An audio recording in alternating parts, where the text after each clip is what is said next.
It's like I like it when you look at a video of Portland and these Antifa shitbags are doing something, and the Portland cops, of all places, Portland, they say, fuck that. They rush in there with their batons and they beat the shit out of these guys.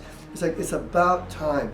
Yeah, Christine and Laura, he goes by just one name, SABO. The artist SABO placed 3 billboards in Hollywood aimed at sexual assault in Tinseltown. His name is SABO. He's a controversial street artist known for skewering liberals.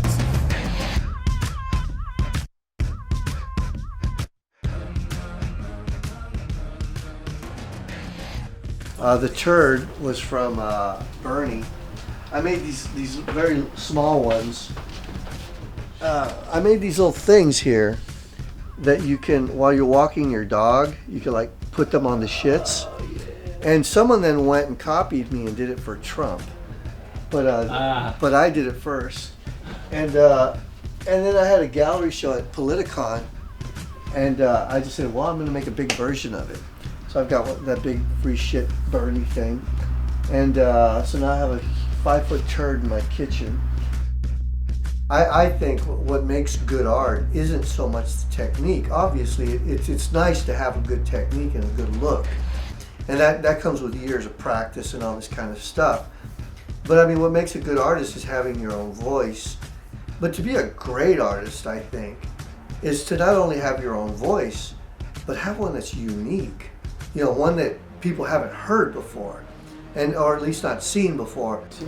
Oh, that's Pocahontas. Pocahontas. What's her name? I didn't do anything with it really. I thought she was going to run, but she didn't run. And of course, that's her little Harvard thing. Then you got Yves Saint Laurent. I was gonna say, yeah, okay. Gucci. You got the Louis Vuitton and Louis Vuitton. the Chanel, right? Yeah, Chanel. What's that other one? Fendi or something. So it's like, you know, the bitch teaches at Harvard. She makes like 6 figures for like 3 hours of work a day or a week. Or it's ridiculous. And you know what? I don't run in a cohesive group of people. I'm very much an individual. I don't rely on a family or funding from my family or funding from a community or anything like that. Everything is all me, man. And I try and tell these people, hey man, I put shit up all the time and I pay for it. You know, no one pays me to do this. I mean, I may get contributions from people here and there. When I did those 3 billboards for the Oscars. Yeah. A local artist is highlighting sexual abuse allegations in Hollywood, and it's being done with some thought-provoking billboards that the street artist hijacked earlier today. Dude, I dumped all that money. I don't even know how much I spent of my own money. I probably made the money back, but I wasn't rolling in cash or anything. I just made my money back. I got a lot of good publicity out of it. My books were balanced again, and I did a good hit. I flipped off the Oscars. I was good. I could say I'm a conservative, but there are people that are like, oh, different kind of conservative. Right. I could say I'm a Republican, but there are a lot of really shitty Republicans, and I could say a lot of really shitty things about Republicans. Mainly, you know, they're kind of nutless, you know, a lot of them. And, you know, I can just go libertarian, so on and so forth. I'm just a guy that believes in the fundamentals of this country. You know, it's like, I like being able to say what I want to say creatively. It's nice to be able to have a gun and to defend yourself if you have to, not only from an oppressive government, but just from oppressive people. Well, if Bernie had a flag on his chest, or if he had an eagle on his chest, what eagle would it be? The one from the IRS. So I did that. And what really pissed me off is the Red Hot Chili Peppers were having like a thing for him. And they're like, oh, vote for Bernie Sanders. And I'm like, dude, you know, Anthony Kiedis, you got some fucking balls, man. It's like, you know, you got famous, you made your millions, and now what you want to do is you want to kick the rings off the ladder that got you up there, which is capitalism. And now you're trying to push some fucking commie. So I actually rented out like the 13th floor, 12th floor at the Ace Hotel where they were having their thing. And we pitched out all these flyers and they're like, it was fucking awesome. You know, you hang out with certain factions and they roll into bars going, USA, USA, with their And they're like, you know, people here are just here to have a beer. Right, yeah, exactly. If you think a fight's not going to break out, you're fucking crazy. And who the hell am I to say yes or no? It's like, you know, if you want to do that, knock yourself out. Is it something I would do? Probably not. It's like, I know we were at an art party over in Pasadena, and there were a bunch of guys on our side that showed up, and they're like talking mad shit about like Arabs and this and that. And it's like, that's not normal discourse in a civilized place. I don't know, man. You know, it's like back in the day, everyone would cover their face up to do the street art and stuff like that. And I would give Friends of Abe a hard time. There's this underground Hollywood group. Okay. I said, you know, why are you guys underground, man? And they're like, oh, well, we want to keep our jobs and shit. And I was really hard on them. And then, but who the fuck was I to talk? I was covering my face up to do what I do. And then one day the Secret Service knocked on the door, and I was like, well, so much for anonymity.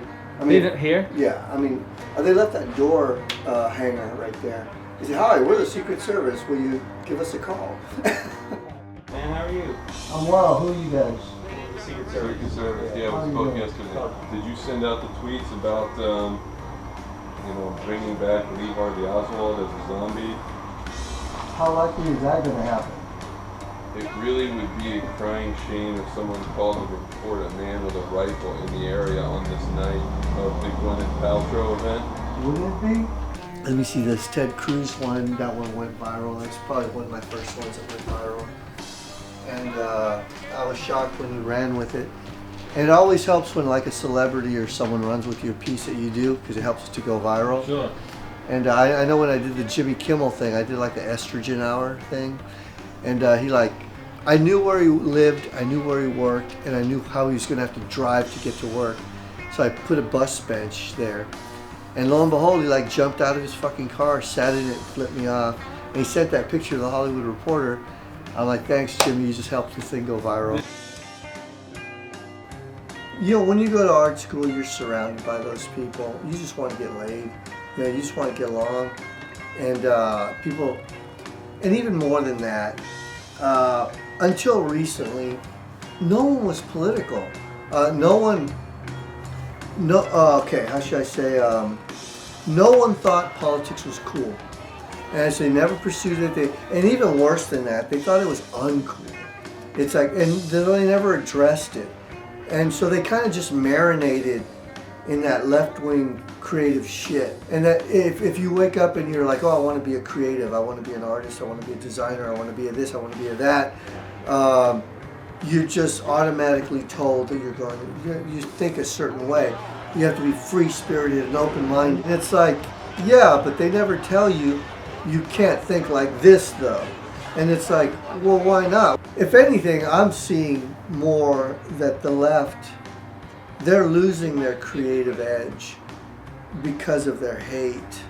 They're losing their creative edge because they're tempering themselves. They can't speak out the way they used to in the past.